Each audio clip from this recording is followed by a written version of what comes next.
Una vez, en alguna ocasión, la desintegración de un defecto bajo sus procesos de comprensión principalmente, porque ese es el punto que más nos tiene a nosotros atajados. Y es lógico que allí, ya aparte de esa cuestión, nos anima un anhelo terrible a esa juventud de la República Dominicana por luchar, por propagar la gnosis por todos los cuatro costados de nuestro país, e inclusive estamos haciendo esfuerzos terribles para llevar a nuestro hermano gnóstico misionero internacional Efraín Villegas Quintero a España, y si es posible enviar otro misionero, o él mismo si es posible también, a países más lejanos, y nosotros le costeamos el viaje y su manutención por allá. De todos modos, le voy a dejar entonces el micrófono al venerable maestro Samael para que nos dé respuesta en eso que se llama la comprensión absoluta del ego, eso que no entendemos cuando se dice aprender el hondo significado de un defecto, que es ahí donde estamos agarrados. Venerable maestro, lo dejo.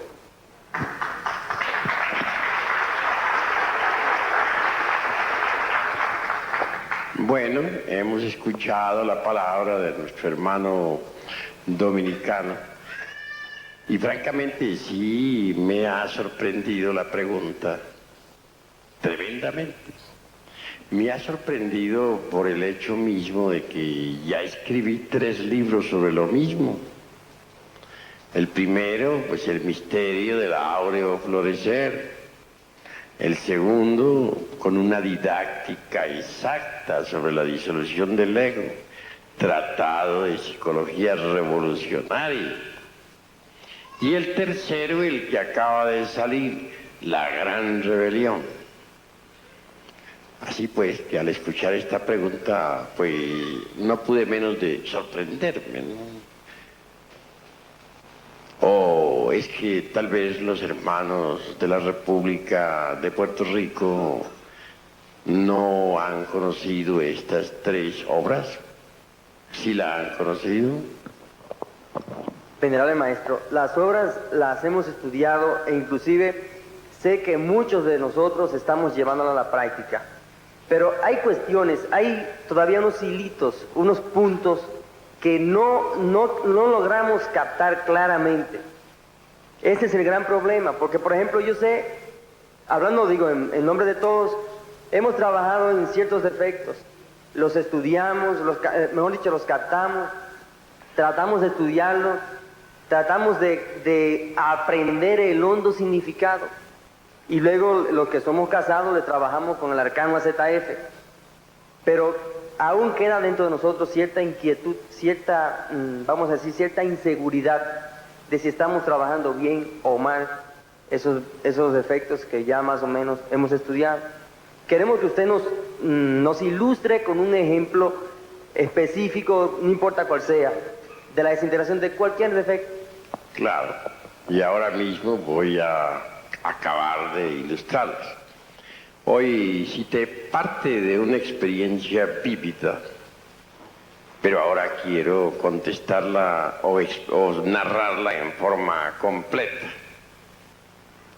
Hace muchísimos años atrás, en verdad, voy a repetir narración y ampliación de lo que ya narré en la reunión que tuvimos aquí hace un rato.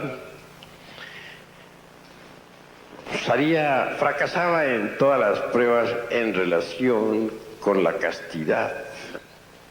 Sucede que en el mundo físico había logrado completo control de los sentidos y de la mente, en forma tan educada que nunca leía, por ejemplo, una revista pornográfica, jamás observaba un cuadro pornográfico,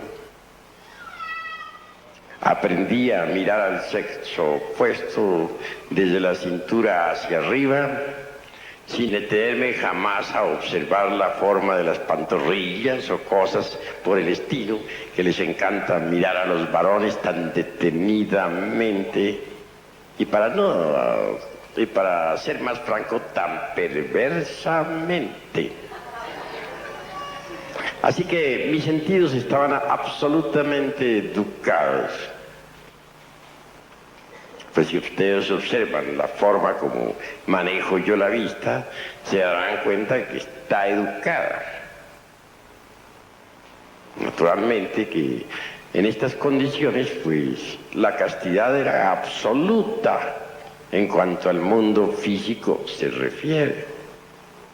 Eduqué también la palabra en forma extraordinaria, no dejé fluir en el verbo ninguna palabra lujuriosa o de doble sentido, etc. Y así todo era correcto. Pero en los mundos superiores de conciencia cósmica, la cuestión estaba muy grave, gravísima. Me sometieron a pruebas rigurosas de castidad y fallaba, a pesar de todo mi sistema de controles psicológicos, a pesar de todos mis yudus psicológicos, a pesar de todas mis técnicas. Bastaba con que me pusieran por ahí una escoba vestida con faldas para que inmediatamente le caminara. Así podía ser una pobre vieja bien horrible. No importaba, lo importante era que tuviera faldas. Estaba grave la cosa. Me sentí muy triste. Apelé al sistema aquel de Krishnamurti de comprensión integral y discernimiento. El sistema de meditación era profundo. Trataba de discernir el proceso de la lujuria, el proceso del deseo. Quería comprender para poder eliminar, mas todo resultaba inútil. Después de un día de terrible trabajo sobre mí mismo, volví a fallar en las pruebas de la castidad. Por tal motivo sufría espantosamente. No les niego que hasta me disciplinaba rigurosamente. Llegó el punto de llegar hasta azotarme. Sí, agarrar un látigo y darme yo a mí mismo, castigando a la bestia. Pero aquella pobre bestia resultó más fuerte que el látigo, y ni el látigo valía. Así que no me quedó más remedio que sufrir.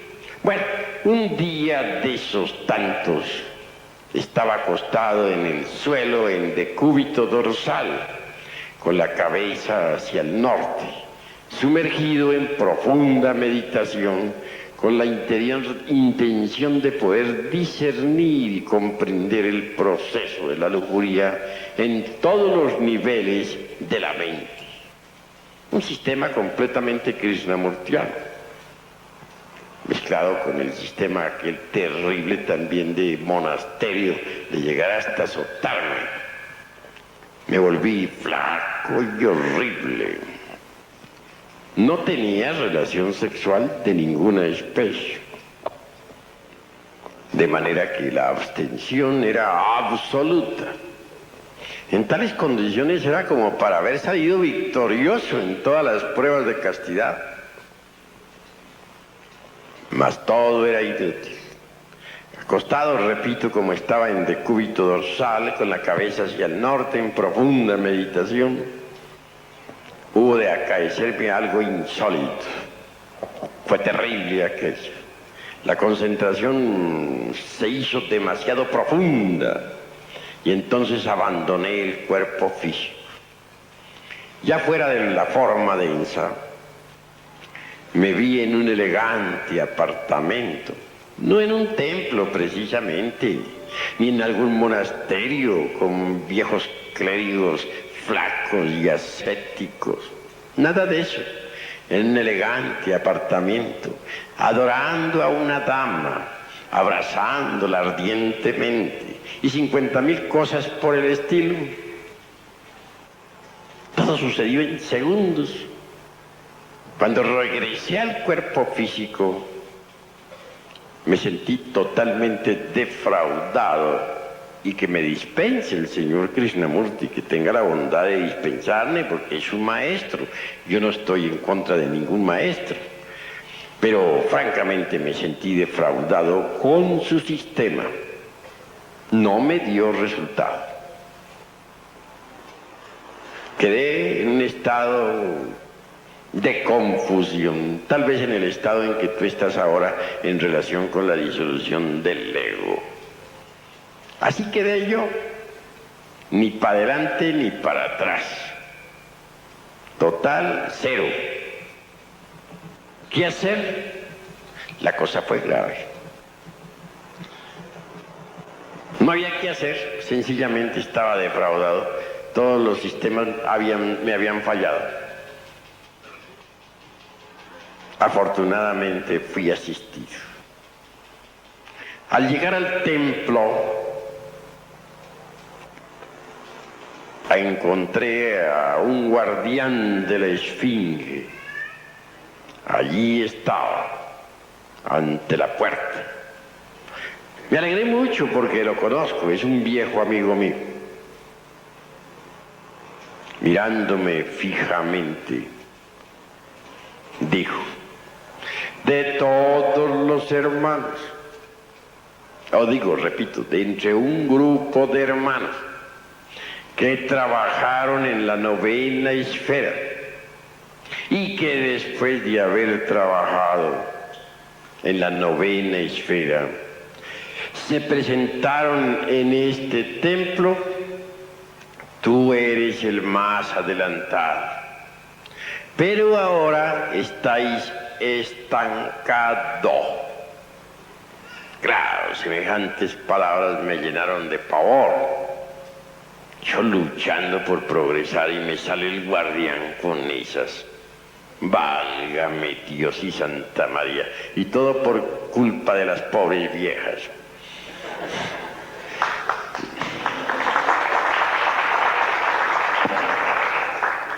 Entonces le contesté: bueno, pero por favor, dígame, ¿por qué motivo estoy ahora estancado? Continuó: porque te falta amor.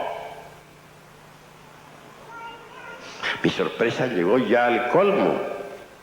Pues yo consideraba que estaba amando a la humanidad y así se lo dije. He escrito libros, trabajo por la humanidad. ¿Cómo es eso de que me falta amor? ¿No es acaso por amor que estoy trabajando? Te habéis olvidado de tu madre. Eres un hijo ingrato. Y el hijo ingrato no progresa en estos estudios. Esto fue peor todavía. Yo, un hijo ingrato, yo que quería tanto a mi pobre madrecita, y ahora resulto ingrato para el colmo de los colmos. ¿Y que me haya olvidado de ella? No, yo no me he olvidado. Lo que pasó fue que se desencarnó. ¿Y cómo le hago ahora para encontrarla en el mundo físico? Todas esas cosas se me vinieron a la mente. Sin embargo, entré al templo y él no me cerró el paso. Y adentro del templo continuó: te estoy diciendo esto para tu bien, compréndelo. Debes buscar a tu madre. Bueno, le dije, pero si ya se murió, ¿dónde la voy yo a buscar? ¿Dónde está mi madre? ¿No te habéis dado cuenta de lo que te estoy diciendo? Continuó el guardián. ¿No quieres comprenderlo? ¿Cómo es eso que me preguntas dónde está tu madre? ¿No sabes acaso dónde está tu madre? ¿Es posible que un hijo no sepa dónde está su madre? Pues francamente no sé. Se lo digo para su bien, respondió. Bueno, voy a tratar de comprender qué es lo que tú me quieres decir. Me despedí del guardián. Pasaron algunos días y yo no acertaba a entender esto. ¿Cómo es eso que yo busqué a mi mamá? Pues si ya se murió, ¿y dónde la voy a buscar? Bueno, 50.000 conjeturas tenía en mi pobre cerebro, hasta que al fin un día de esos tantos se me encendió por aquí un foquito y entonces comprendí. Ah, ya dije, se refiere el guardián del templo a mi divina madre Kundalini, la serpiente ígnea de nuestros mágicos poderes. Ya lo sé, voy a concentrarme en ella. Me acosté otra vez en decúbito dorsal, con la cabeza hacia el norte, el cuerpo relajado, en profunda meditación interior, pero orando a mi divina madre Kundalini. Yo oraba, pero de cuando en cuando me surgía la preocupación aquella, como no vaya a resultar en otro apartamento. Válgame Dios. Así estaba con la preocupación. Y la concentración era cada vez más tremenda. De pronto, ella, Devi Kundalini Shakti, me sacó de entre el cuerpo físico y me llevó a Europa, a París. Una vez en esa ciudad me condujo ante un gran palacio del karma. El salón de audiencias estaba lleno de gentes. Algunos policías me acompañaban, señores de la ley. Dije, vaya en las que me metí yo por estar en estas cosas.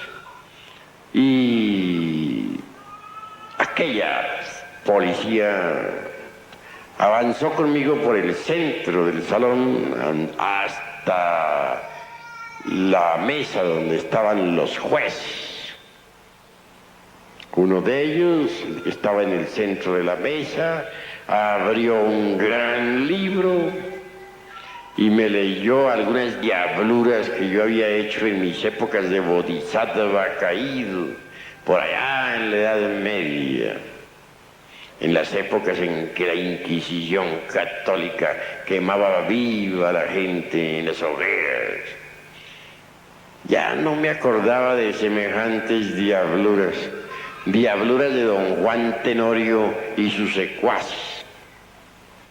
Bien, leyó el libro aquel hombre, leyó el karma, ciertas malas acciones, románticas por cierto, sí, y entonces que me condenó, que a pena de muerte. Oh, la cosa está peor, dije, ahora sí de nada me valió haber trabajado por los hermanitos allá en el mundo físico. Vea a las que he venido a parar. Aguardé a ver qué más pasaba. El juez llama a un verdugo de la ley. De esos verdugos cósmicos, sé que habían dos en el antiguo Egipto de los faraones. Llama a uno y le dice, le da la orden de que me ejecute inmediatamente. Yo, pobre tonto, parado ahí ante semejantes señores tan terribles, ¿qué podía hacer? El verdugo desenvaina la espada flamígera. El verdugo cósmico, porque hay verdugos cósmicos. Y avanza hacia mí con la espada desenvainada. Bueno, ese fue un momento en que francamente me sentí totalmente defraudado. En cuestión de milésimas de segundo pensé tantas cosas. Me dije a mí mismo, tanto como he sufrido en la vida, luchando por la humanidad, luchando por mí mismo, escribiendo libros, dictando conferencias. Y ahora, este es el resultado. Qué dolor, dije. Vaya, vaya, vaya en lo que he venido a parar. De nada que me sirvió entonces haber luchado tanto por la humanidad. Me sentí completamente defraudado. Pero el juez aquel, el verdugo aquel avanzaba despacio y con la espada desenvainada. Era un hombre corpulento, fuerte. Cuando ya me iba a atravesar con la espada, siento de pronto algo que se mueve dentro de mí mismo. ¿Qué será? Pensé.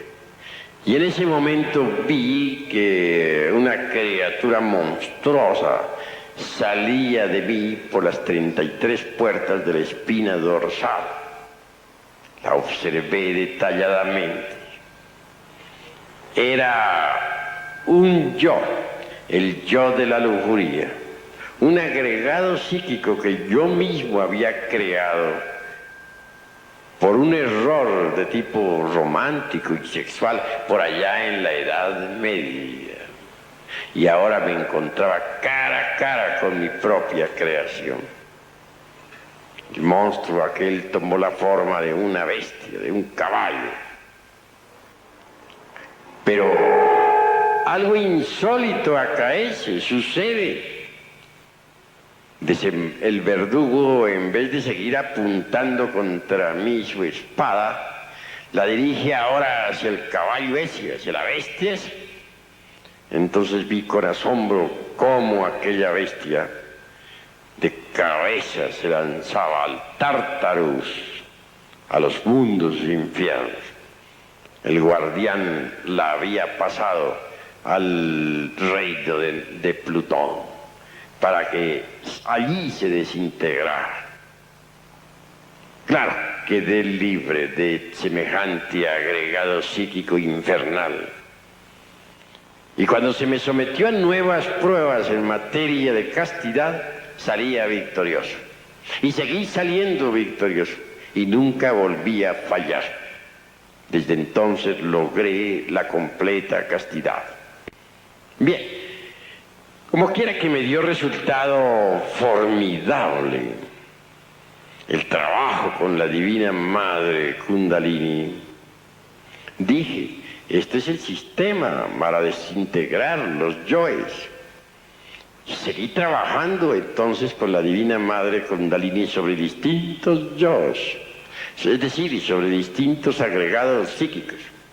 Y pude verificar por mí mismo, mediante el sentido de la autoobservación psicológica, cómo ella trabajaba y cómo iba desintegrando tan extraordinariamente los distintos elementos inhumanos que en nuestro interior cargamos. Así que el camino para lograr la desintegración del ego se logra con la Divina Madre Kundalini Shakti. Más tarde en el tiempo, llegué a la conclusión de que dentro de nosotros existe una luna psicológica con dos caras, la visible y la oculta. Tal como en el firmamento hay una luna con dos caras, también la hay dentro de nosotros mismos en el sentido psicológico. La cara visible de la luna psicológica se relaciona con los agregados psíquicos o defectos que a simple vista resaltan.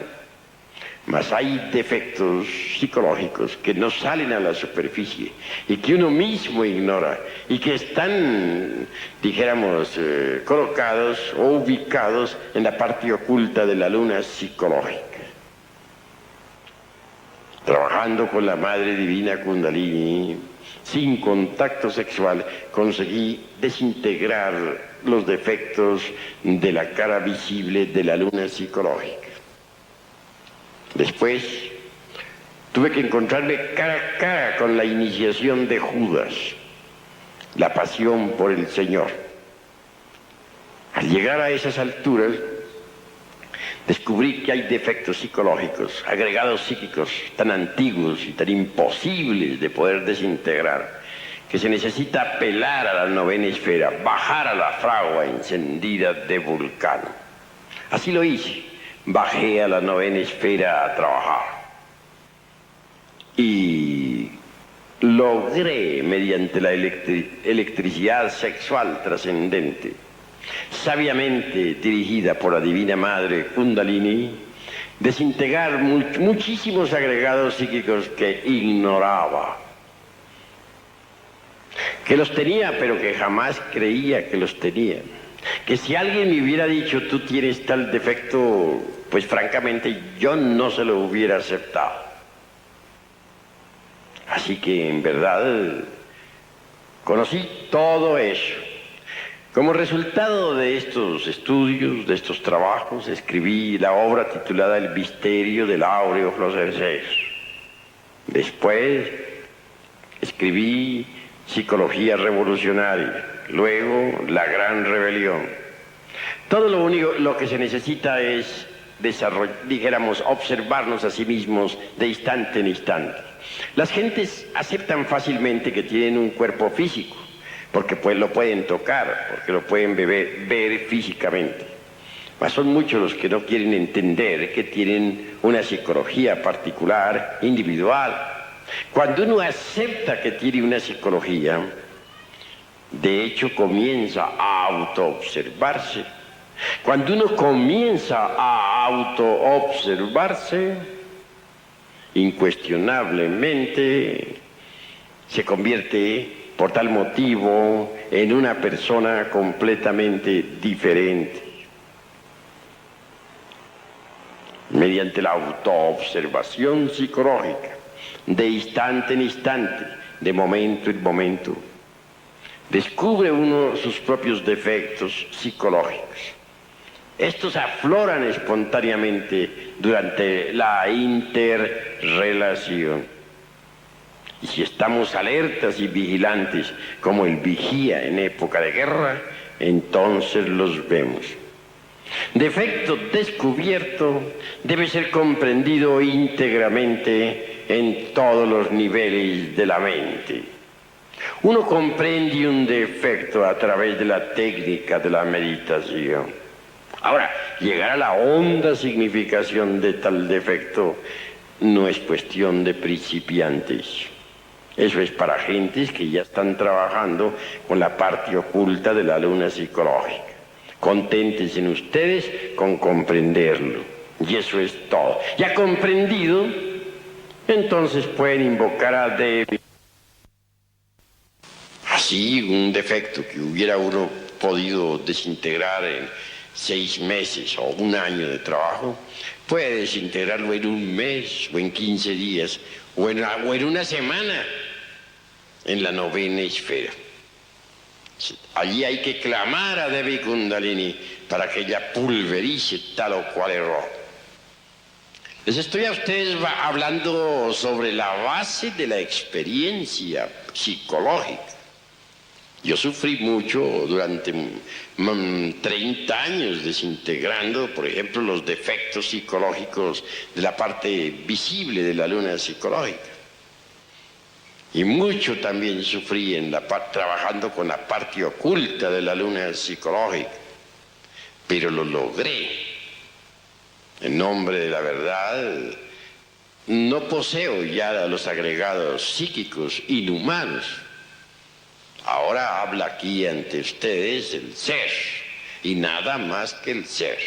Mis pensamientos no brotan pues del fondo de ningún yo, porque no tengo yoes. Habla para ustedes directamente el ser, y eso es todo.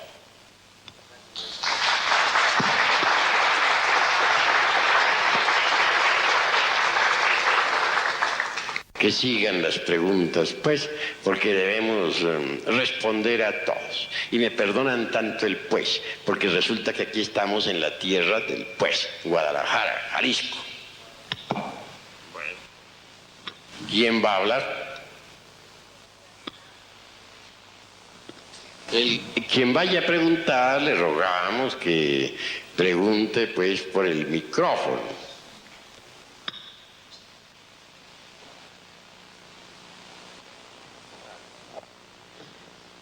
Venerable maestro, hace 26 años exactamente que yo digo que es un defecto psicológico creado de mi propia mente.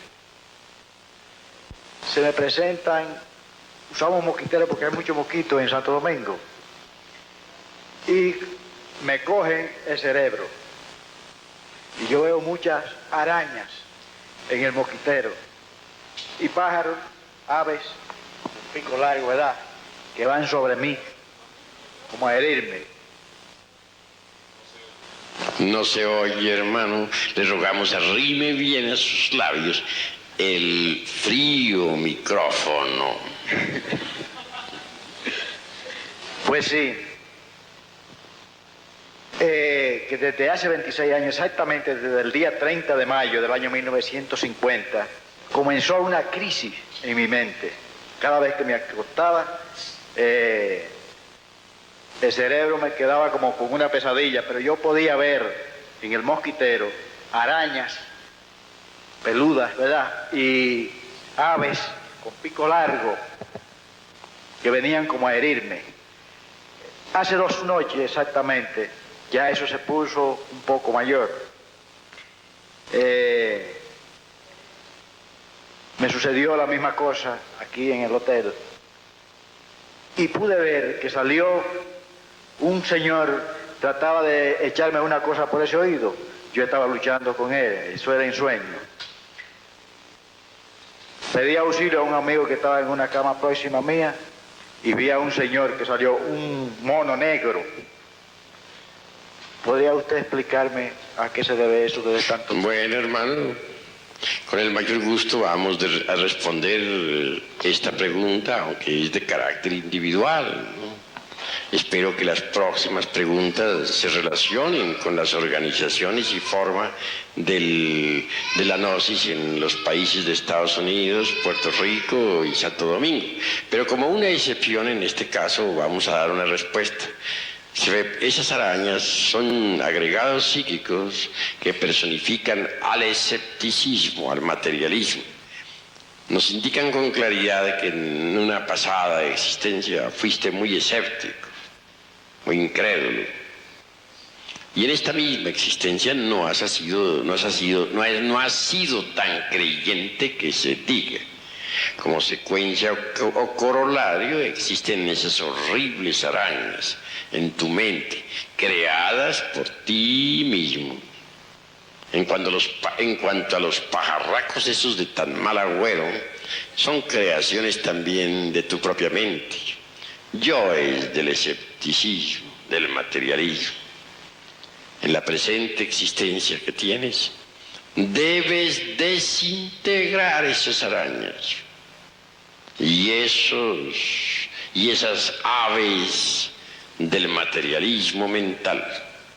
Para el efecto tienes que trabajar muchísimo sobre ti mismo, dedicarte a trabajar con la Divina Madre Kundalini, rogarle vaya desintegrando esas arañas y esas aves de tan mal agüero. Tú mismo has hecho esas creaciones. Ese es el resultado del escepticismo y del materialismo. La fe surgirá en ti cuando destruyas esas horribles arañas y esos espantosos pajarracos. Estaremos haciendo un gran bien a la humanidad, porque en nombre de la verdad les digo a ustedes que aunque un hombre fabricase los cuerpos existenciales superiores del ser, si no elimina el ego, si no lo desintegra, se convierte en un aborto de la Divina Madre Kundalini, es decir, en un fracaso. Así pues, considero que no podrá haber paz sobre la faz de la tierra en tanto exista dentro de nosotros mismos todos esos elementos inhumanos que cargamos. Habrán guerras mientras la discordia exista en nuestro interior. Habrá hambre y desolación mientras los elementos del egoísmo continúen en nuestra psiquis.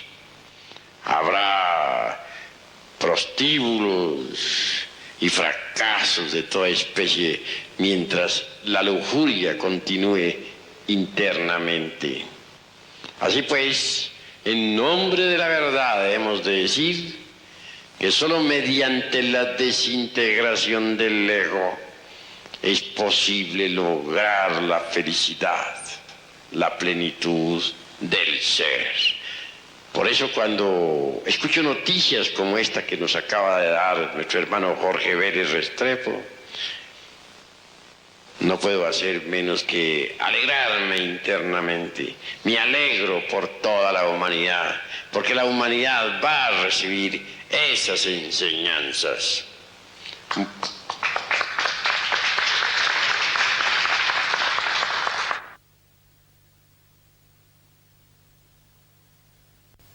Que en nuestro país, República Dominicana, hay una gran inquietud entre la juventud de allá por la tendencia materialista, es decir, son inmensamente comunistas, muchos jóvenes.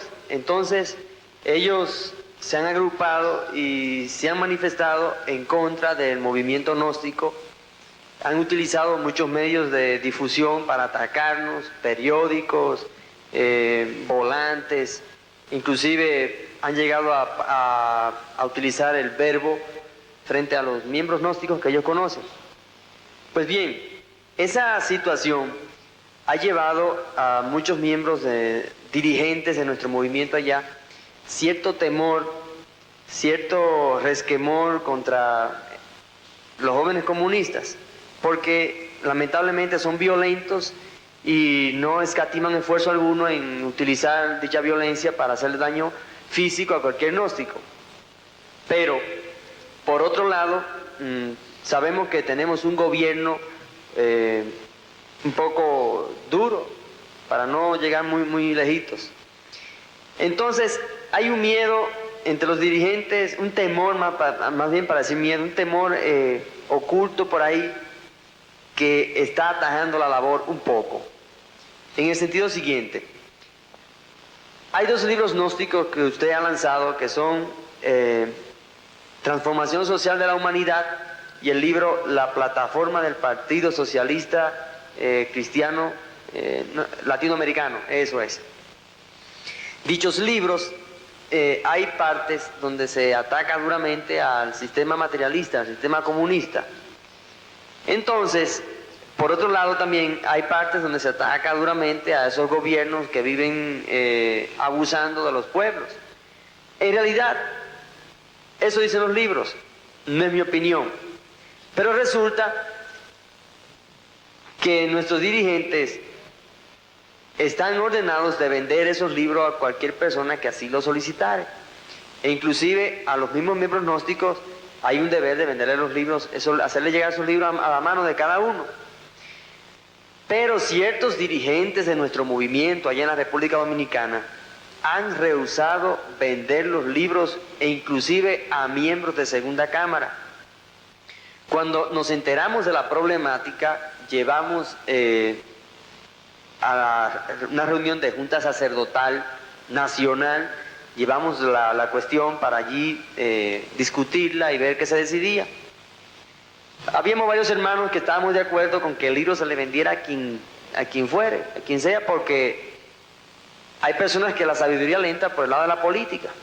Bueno, los hermanos pues dijeron que, la mayoría, claro, dijeron que no, que era preferible aguantar la venta del libro, que aguantarla y aguantarla, hasta que se pudiera consultar con usted aquí, para que usted entonces diera la última palabra sobre la cuestión. Entonces poder llevar desde aquí a la República Dominicana su respuesta. Con el mayor gusto daré respuesta a toda esta problemática en la hermana República Dominicana.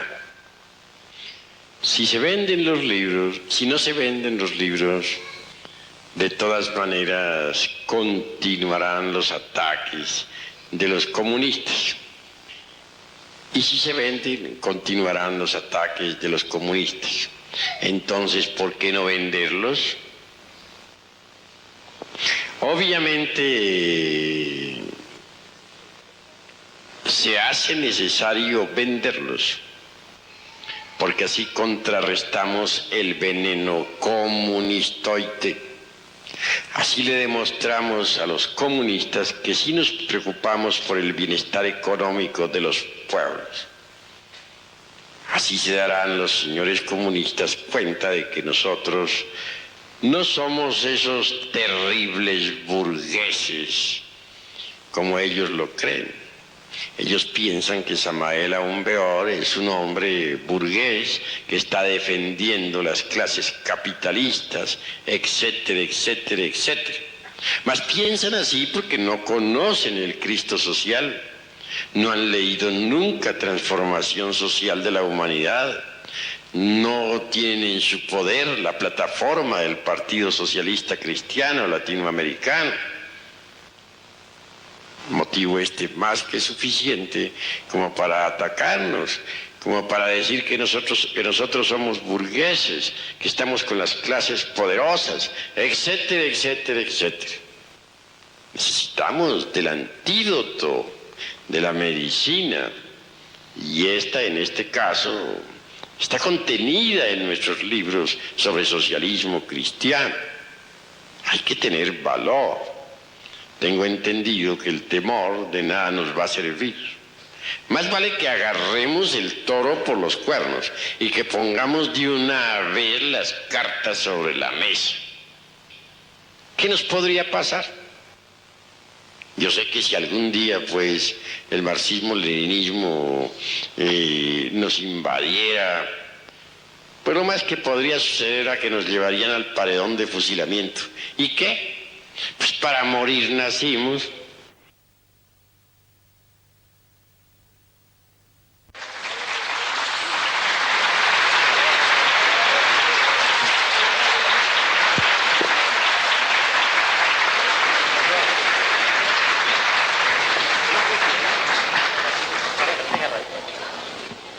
Bueno, agradezco pues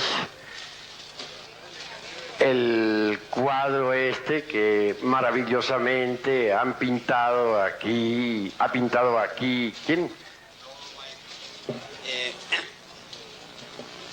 Bueno, alguien que francamente aguardo que diga quién fue, porque no sé todavía quién fue, ¿no?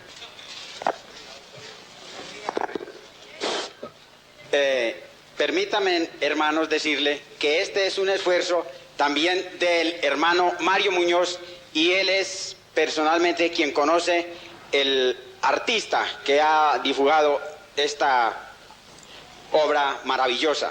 Le pedimos al hermano Mario Muñoz que pase acá.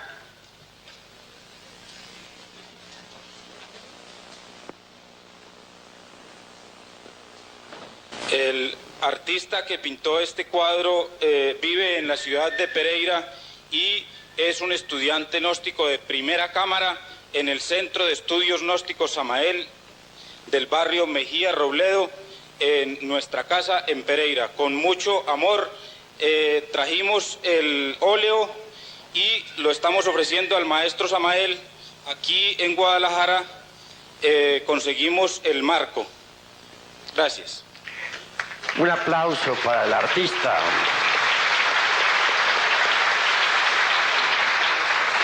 Incuestionablemente me siento conmovido por esta pieza artística maravillosa. Obviamente, quien ha pintado ese cuadro demuestra ser un verdadero artista en el sentido más completo de la palabra. Sin embargo, francamente y en nombre de la verdad, a pesar de que ese hermano es un gran artista y que yo admiro su pincel formidable y el cuadro precioso que presenta ahí ante la vista, digo lo siguiente: como quiera que una persona humana, o la figura de una persona humana como la mía, no tiene realmente ningún valor que valga la pena, pues la persona es persona y es algo efímero. Como quiera que lo único importante es el ser, como quiera que me considero en nombre de la verdad, y no por orgullo de humildad, sino sencillamente porque así es, un mísero gusano del lodo del mundo. Lamento que esas tan grandiosas características artísticas de ese gran hermano se hayan ocupado en pintar algo que no vale la pena pintar. Prefiero sencillamente que los hermanos se dediquen de lleno al trabajo sobre sí mismos, a la disolución del ego, a la aniquilación del yo. De todas maneras, lo que así admiro es el pincel del artista. Lo es, y eso no lo podemos negar.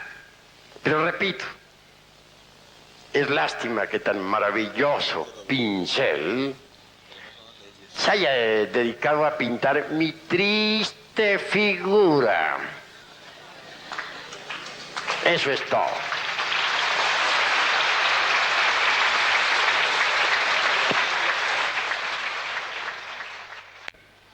No cometan el error de hablar en un lenguaje que el pobre pueblo no entienda.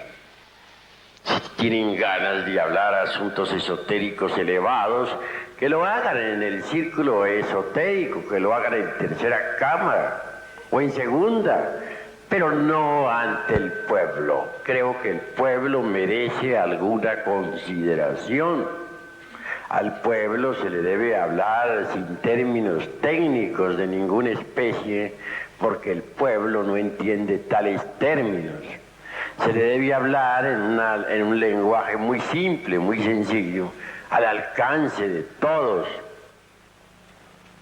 Nunca se debe usar la tribuna para herir a alguien con la palabra.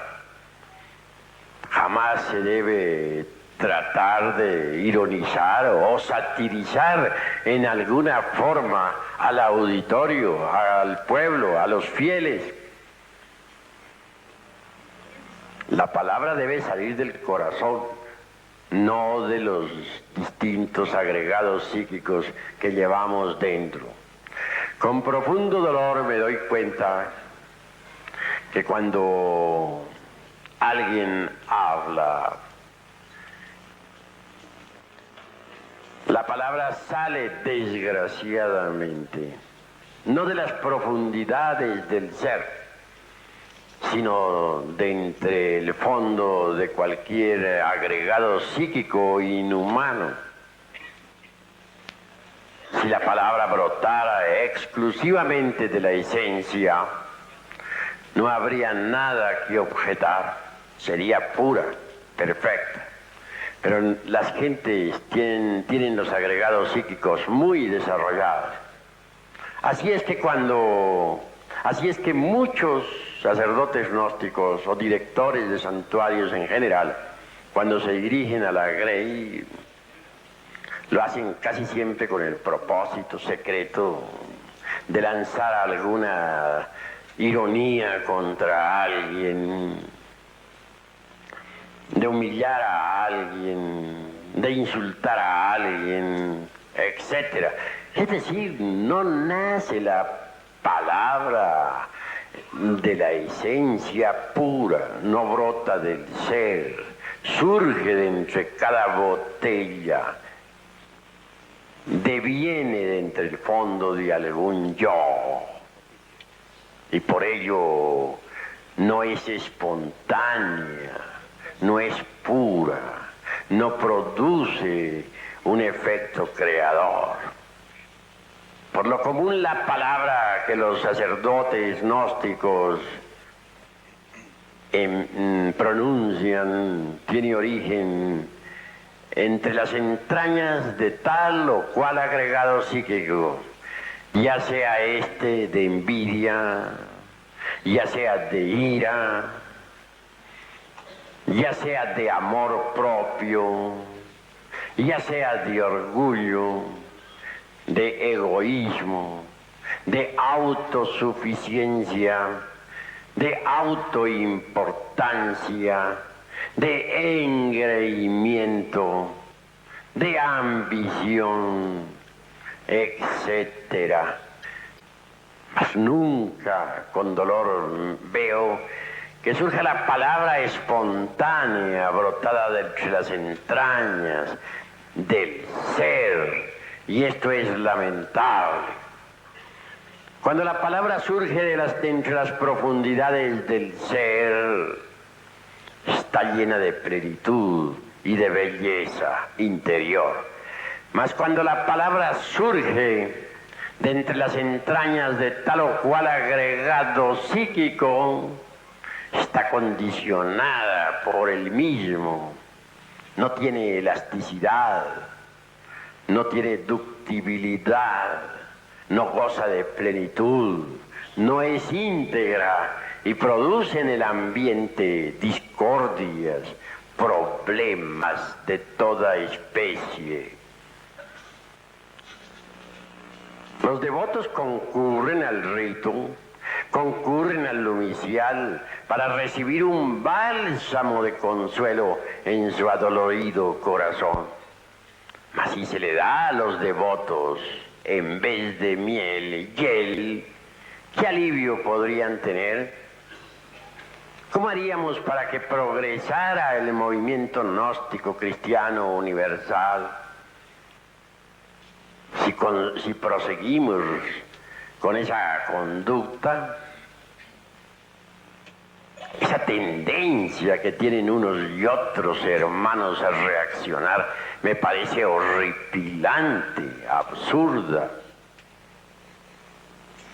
No son dueños de sus propios procesos psicológicos. Si se les puya, reaccionan. Siempre reaccionan ante todo. No olviden ustedes que en el mundo vivimos y que hay tres clases de alimento para uno.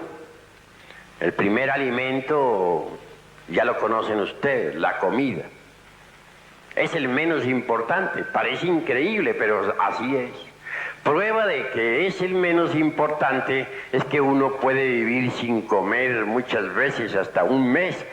Mahatma Gandhi duraba hasta 3 meses sin comer. Ese alimento entra por la boca y va al estómago. La segunda clase de alimento es el aire, la respiración. Se relaciona con las fosas nasales y los pulmones. Difícilmente podríamos vivir siquiera 4 o 3 minutos sin respirar. La gente dura normalmente 1 minuto sin respirar y luego viene un síncope. Gracias a un entrenamiento, por ejemplo, podría uno llegar hasta 2 y 3 minutos, o a 4, que ya sería el máximo de los máximos. Pero son pocos, ¿no? O raros los que llegan a poder vivir 4 minutos sin respirar. Esto nos está indicando que el segundo alimento es todavía más importante que el primer alimento. Por último viene el tercer alimento, que es aún más importante. Quiero referirme en forma enfática a las impresiones. Si la comida no lograra impresionar el organismo humano, pues jamás nos alimentaríamos, no funcionaría el óvulo intestinal, el estómago en general, moriríamos.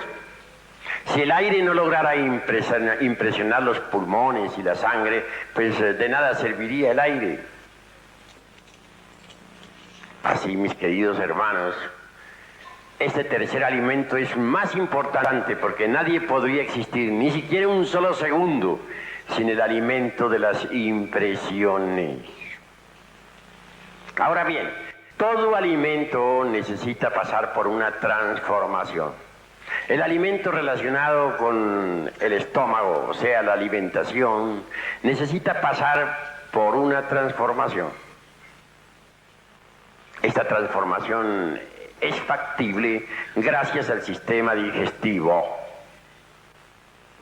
El alimento relacionado con la respiración tiene como vehículo de transformación a los pulmones.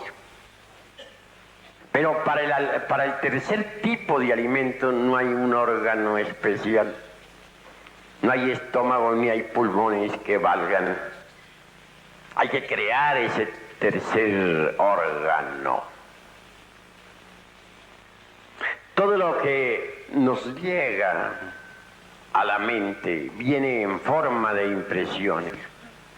Ustedes me están escuchando aquí, ven un hombre que les está hablando a través de un micrófono, y esto todo es un conjunto de impresiones que llega a la mente. Todas las aventuras de la vida, todas las emociones y pasiones, todo lo que nos rodea llega a nosotros en forma de impresiones. El aire se transforma mediante los pulmones. La comida se transforma mediante el estómago. Y aire y comida se convierten en principios vitales para el organismo. Desgraciadamente las impresiones no se transforman. Quedan en la mente sin digerir. Las impresiones sin digerir se convierten en nuevos agregados psíquicos, es decir, en nuevos yoes, y eso es gravísimo. Hay que digerir las impresiones. ¿Cómo? Reflexionemos un poco. Mediante la conciencia superlativa del ser. Normalmente las impresiones llegan a la mente y la mente reacciona sobre las impresiones. Si alguien nos insulta, reaccionamos con ganas de vengarnos. Si alguien nos ofrece una copa de vino, reaccionamos con ganas de beber. Si una persona del sexo opuesto nos tienta, pues sentimos ganas de fornicar. Pero siempre reaccionamos ante los impactos del mundo exterior. Y eso es muy grave. En las asambleas he visto cómo se hieren los hermanos unos a otros. Uno dice una palabra y el que se siente aludido reacciona violentamente diciendo una peor. A veces lo que dice no es demasiado grosero, se vuelve sutil, muy decente y acompañado de una sonrisa, pero en el fondo lleva el veneno espantoso de la reacción violenta. No hay amor entre los hermanos. Se han olvidado de su propio ser y solo viven en el mundo del ego, en el mundo de las reacciones. Cuando uno se olvida de su propio ser, reacciona violentamente. Si uno se olvida de su propio ser en presencia de una botella de vino, resulta borracho. Si uno se olvida de su propio ser en presencia de una persona del sexo opuesto, resulta fornicando. Si uno se olvida de su propio ser interior profundo en presencia de un insultador, resulta insultando. Lo más grave en la vida es olvidarse de sí mismo.